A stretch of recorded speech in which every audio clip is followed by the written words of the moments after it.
So when I was writing my other book, it was nonfiction. It was really hard. I had to deal with addiction and drug abuse and things like that. And so when I was writing it, I needed a break from writing the truth, writing the hard stuff.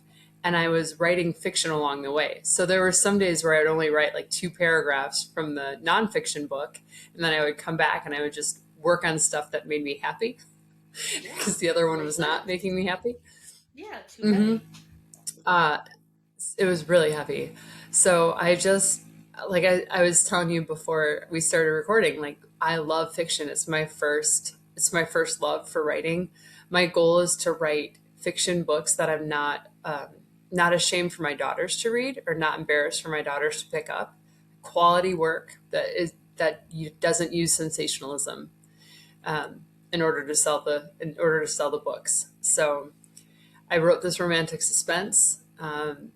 I put it in the setting of a town in Minnesota that I used to live in. Okay. And I just started thinking about, what would it be like if someone from that town had gone away and then had to come back for some reason, and then the ex-boyfriend from high school was there. And so it just kind of went from there. So yeah, I liked basing it off a real place because then like the details are real and true, and that Yes. makes it a little bit more authentic, I think. Agree with you on that. There's a book that I haven't even started truly working on in earnest yet, but the outline of it, um, ki- it's a blending of two or three different stories that are real life to me from family and friends, and it's located in Northwest Indiana and Chicago, which is where I'm originally from.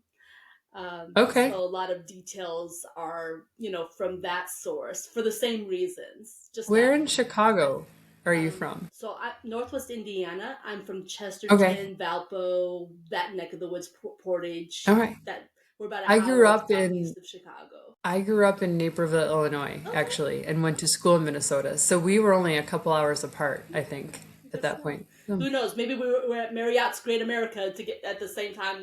Back when before it was Yes. Six Flags. Uh-huh. Uh-huh. I'm guessing that maybe you're a little bit younger than me. I'm not sure, but that's my I went to Six Flags a lot. yeah So yeah I'm 44. I don't, yeah. You're yeah. you're about a smidge younger, young Okay. enough that you probably remember Six Flags more than Marriott's. Yeah, probably. Yeah, Yeah, that's what I went to was Six Flags. yeah. So I was in the age right before they sold it to Six Flags. Okay, I gotcha. Yeah, a little bit of history there for you. Museum of Science and Industry and all the great stuff in Mm-hmm. Chicago. Loved Mm-hmm. Chicago. Yeah, Lots of good definitely. memories Me there. too. But yeah, that area. Growing up, with Lake Michigan. I mean, we were there right by the beach, in our corner, Mm-hmm. so we'd always go to the beach and be like, "There's Chicago across the way," and Right. loved it.